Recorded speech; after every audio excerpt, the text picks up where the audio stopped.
নবীজি সাল্লাল্লাহু আলাইহি সাল্লাম বলছেন, একটা সাগরের মধ্যে যদি কেউ নিজের আঙ্গুল চুবায়, ভিজায়, তো আঙ্গুলের অগ্রভাগে যেটুকু পানি, এইটুকুই হলো দুনিয়া, আর সাগরের বাকিটা পানি আখিরাত। তাইলে আখিরাত লম্বা না দুনিয়া লম্বা? বলেন। কিন্তু মজার বিষয় হলো, লম্বা হলো আখিরাত, স্বল্প হলো দুনিয়া।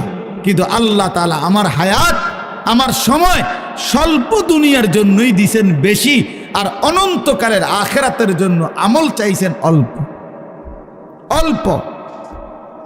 সকাল 6টা বাজে 4 রাকাত ফজরের নামাজ, তাহলে 10 মিনিটের বিষয়। আবার দুপুর 1:30টা বাজে 10 রাকাত জোহরের নামাজ, 20 মিনিটের সময়। তাইলে ধরে নিলাম সকাল 6টার পরে 7টা, 8টা, 9টা, 10টা, 11টা, 12টা, 1টা, প্রায় 7.5 ঘন্টা পরে আবার 20 মিনিট। তাহলে সকালের 10 মিনিট আর দুপুরের 20 মিনিট, এই হলো 30 মিনিট মনে করেন আখিরাতের জন্য, আর 7.5 ঘন্টা আমার দুনিয়ার কর্মের জন্য। তাহলে স্বল্প সময়ের দুনিয়ার জন্য আমারে সুযোগ দিলেন বেশি, অনন্তকালের আখিরাতের জন্য আমলের জন্য চাইলেন আমার কাছে অল্প সময়। এটাও আল্লাহর জন্য আমরা দেব না? এটা ইনসাফ হইল? এটা বিবেকের দাবি হইল ভাইয়া? অতএব আমি অনুরোধ করছি, মেহেরবানি করে আমরা ভাবতে শিখি। আরে এই বাচ্চা লাগাই দিলেন কেন আপনারা, আবার নামাই দিলেন কেন? তাইলে শেষ, আমার কথা শেষ, আর অল্প একটু কথা। তাইলে আমি বলতে চাচ্ছি, আমরা যদি বুদ্ধিমান হইতাম তাইলে দুনিয়া আমাদের সুন্দরী চলে, আখিরাত সাথে নিলে দুনিয়া লস হয় না। আখিরাত সাথে নিলে 5 ওয়াক্ত নামাজ যদি কেউ মজবুত সিদ্ধান্ত নেয়, এটা কঠিন কিছু না। হালাল উপার্জনের কেউ সিদ্ধান্ত নিলে এটা কঠিন কিছু না। চরিত্র হেফাজতের সিদ্ধান্ত নিলে খোদার কসম এটা কিছুই না। আল্লাহ তাআলা হাদিসে কুদসিতে আছে, ওয়াদা দিছে, কেউ যদি আমি আল্লাহর ভয়ে চোখ হেফাজত করে, আমি তার দিলের মধ্যে ইমানের এমন স্বাদ দেব যে নগদ ইমানের মজা সে পাইতে থাকবে। খোদার কসম, এটা হাদিস। মান তারাকাহা মাখাফাতি আবদালতুহু ঈমানান ইয়াজিদু হালাওয়াতাহু ফি কলবি। তাহলে গুনাহ ছেড়ে দিলে, আল্লাহকে মেনে নিলে, আল্লাহর ইবাদত করিলে খুব কঠিন কিছু না, খুব কঠিন কিছু না। এই জন্য প্রিয় ভাই আমার, বাপ আমার, এই শেষ বেলায় আমি এই অনুরোধটাই করতে চাই, আমরা যদি বুঝি আখিরাত আমাদের জিন্দেগি, পরকালের জন্যই আমাদের প্রস্তুতি। আল্লাহর কথা হচ্ছে, কোরআনের কথা হচ্ছে, ওলামায়ে কেরাম নসিহত করতেছেন, এই সময়ও যদি আমার দিল আন্তরিক না হয় তো আর হবে কখন? আর হবে কখন? কোরআনুল কারীমের মধ্যে আছে, আল্লাহ তাআলা বলেন, ফাবিআইয়ি হাদিসিন বা'দাহু ইউমিনুন। আল্লাহ তাআলা বলেন, বান্দা, এই কোরআনের চাইতে দামি আর কোন কথা বললে তুমি বিশ্বাস করতা? তুমি বলো।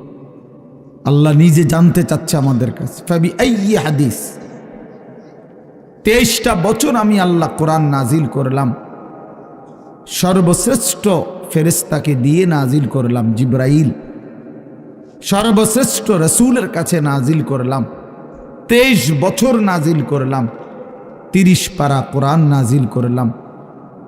আল্লাহ তাআলা জানতে চাচ্ছে আমাদের কাছে, বান্দা বলো না, এরপরে এর চাইতে দামি আর কোন কথা বললে তুমি ঈমান আনতা, বিশ্বাস করতা, মেনে নিতা? তুমি বলো, তুমি বলো। এজন্য কোরআনুল কারীমের প্রতি আন্তরিক হওয়া, আল্লাহর কথার প্রতি সর্বোচ্চ মনোযোগী হওয়া, এটা আল্লাহর আদেশ, কোরআন শরীফের আদেশ এটা। ওয়া ইদা কুরিআল কুরআনু ফাসতামিউ লাহু ওয়া আনসিতু লাআল্লাকুম তুরহামুন। আল্লাহ তাআলা কোরআনে বলছে, যখন কোরআন পড়া হয় তখন তোমরা ফাসতামিউ লাহু, মনোযোগ দিয়ে শোনো, এবং ওয়া আনসিতু, চুপ থাকো, লাআল্লাকুম তুরহামুন, অবশ্যই তোমাদের উপরে রহমত বর্ষিত হবে। তাইলে দোস্ত এটা জরুরি, একজনই শুনুক, আমার কোনো অসুবিধা নাই, কিন্তু মনোযোগ দিয়ে শুনুক।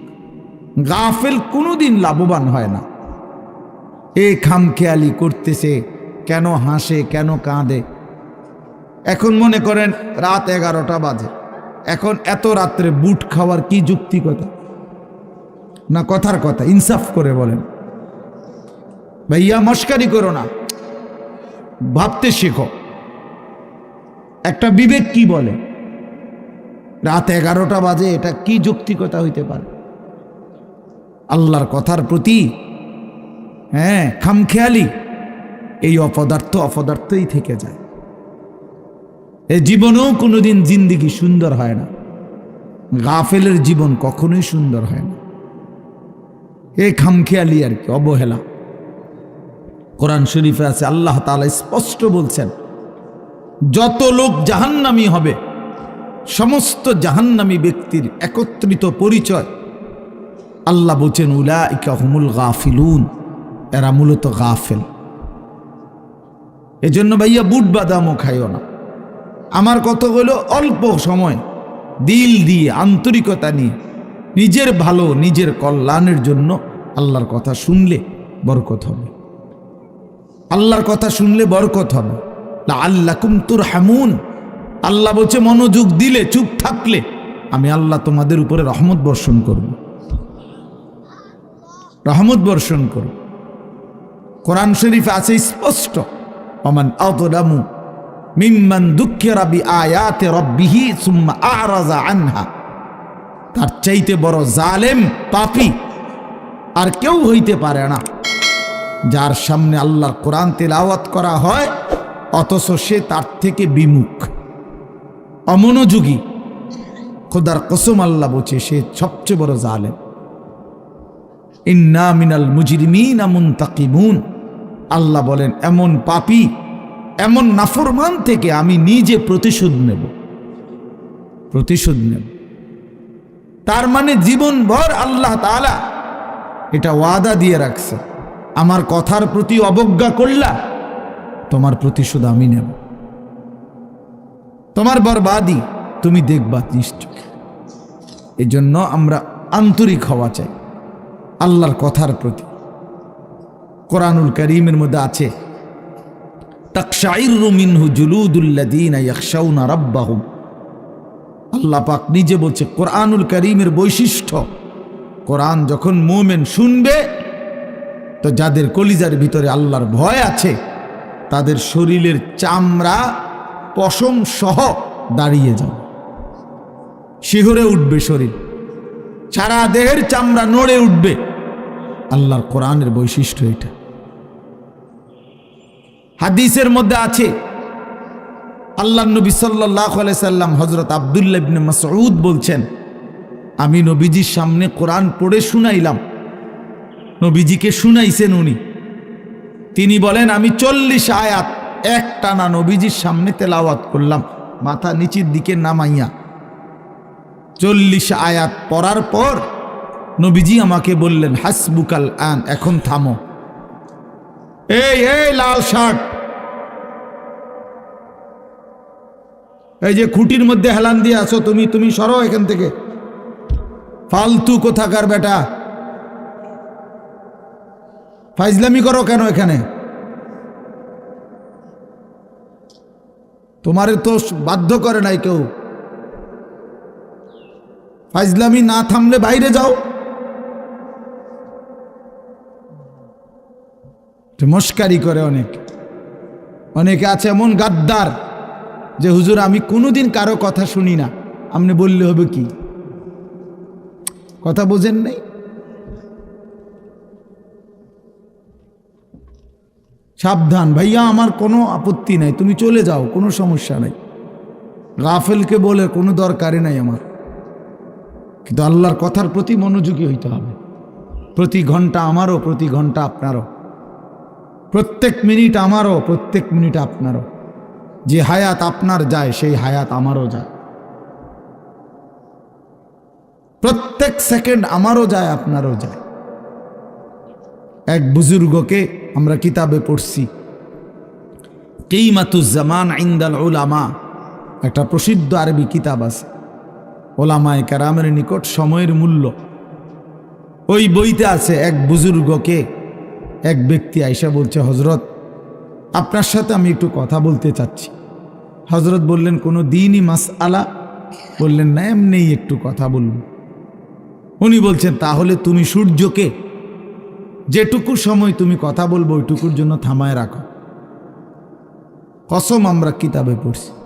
উনি বলছে, তুমি সূর্যকে থামায় রাখো, যেটুকু সময় তুমি আমার সাথে কথা বলবা ওইটুকু সময়ের জন্য যদি তুমি সূর্যের গতি থামায় রাখতে পারো তাহলে কথা বলতে পারো, নাই তো আমার এইটুকু সময় তুমি নষ্ট করার কোনো অধিকার রাখো না। এই 20 মিনিট তো আমার সময়, তুমি আমার সেই 20 মিনিট নষ্ট করবা কেন? এই আধা ঘন্টা তো আমার টাইম, তুমি আমার হায়াতের আধা ঘন্টা নষ্ট করবা কেন? হ্যাঁ, প্রয়োজনীয় মাসআলা হলে বলতা, শুধু শুধু কথা, শুধু শুধু কি জামা এটা জাফানি টরে কত দিয়া লইছেন? 260 টাকা। ধুর মিয়া, 220 টাকা দিয়া সিল্লাইয়া বেছে। হ্যাঁ, আমারে কইতেন মিয়া, কয় গজ লাগবে মিয়া? হ্যাঁ, আমার পরিচিত কত দোকান আছে। হ্যাঁ, এই মানে এই বলতেছে এটার উপরে বেডার এটা সিলাইয়া আজকে 3 মাস হয়ে গেছে, ওই জামাটা পরে হে এখন 220 টাকা দিয়ে কাপড় কিনে। এগুলা অপ্রয়োজনীয় কথা না, বেহুদা কথা, অনর্থক কথা। এই জন্য দোস্ত ভাইয়া, জিন্দিগি এত গাফিল হইতে নাই। সারাক্ষণই খামখেয়ালি, হাসি মজাক ঠাট্টা, এত মাতাল, এত পাগল, এত প্রতিবন্ধী। তুমি প্রতিবন্ধীর দিকে তাকায় দেখো, পাগলের দিকে মাতালের দিকে তাকায় দেখো, সে তো সারাক্ষণ অ্যাবনর্মাল। কিন্তু ইমানদার মোমেন সুস্থ মানুষ, তার জিন্দিগির হিসাব থাকে, পরিকল্পনা থাকে। আমি হাসবো কেন, কাঁদবো কেন, আমি হাঁটবো কেন, বসবো কেন, আমি ঘুমাবো কতক্ষণ, আমি ডাকবো কতক্ষণ। আমার যদি জিন্দিগির কোনো হিসাব কিতাব না থাকে, এ তো অসুস্থ, এ তো পাগল মাতাল ভাইয়া। জিন্দিগি যার কোনো লক্ষ্য উদ্দেশ্য নাই, টার্গেট নাই, গন্তব্য নাই, কোত্থেকে আসলাম, কেন আসলাম, কে আমারে বানাইলেন, কেন বানাইলেন, আহা, এটা কি কোনো জিন্দিগি ভাইয়া? বলো ছেলেরা, রাতের বাজে 3টা তুমি ঘুমাও না, দিনের বাজে 10টা তুমি ওঠো না, এটা কি জিন্দিগি? রাত 3টা বাজে গেছে তুমি ঘুমাচ্ছ না কেন? সকাল 10টা বাজে গেছে তুমি উঠছো না কেন? তোমার ঘুমেরও কোনো সিস্টেম নাই, উঠারও কোনো সিস্টেম নেই। সারা রাত উলঙ্গ ছবি দেখে, নারী দেখে, জিনা ব্যভিচারের দৃশ্য দেখে নাফরমান ঘুমায় আছে। সকাল 10টা বাজে গেছে, উঠারও কোনো নাম নাই। আহা, আল্লাহর নবী সাল্লাল্লাহু আলাইহি ওয়াসাল্লাম বলছেন, খোদার কসম, নবীজি বলছেন যে ফজরের নামাজ পড়ে না সে খবিস। খবিস, এটা খবিস, খবিস আন নফস, ওই ব্যক্তি খবিস, কাসলান, অলস। নবীজি বলছেন, যাকা রাজুলুন বালা শাইতানু ফি উযুনাইহি, যে ফজরের নামাজ পড়ে না, শয়তান তার 2 কানে পেশাব করে দেয়।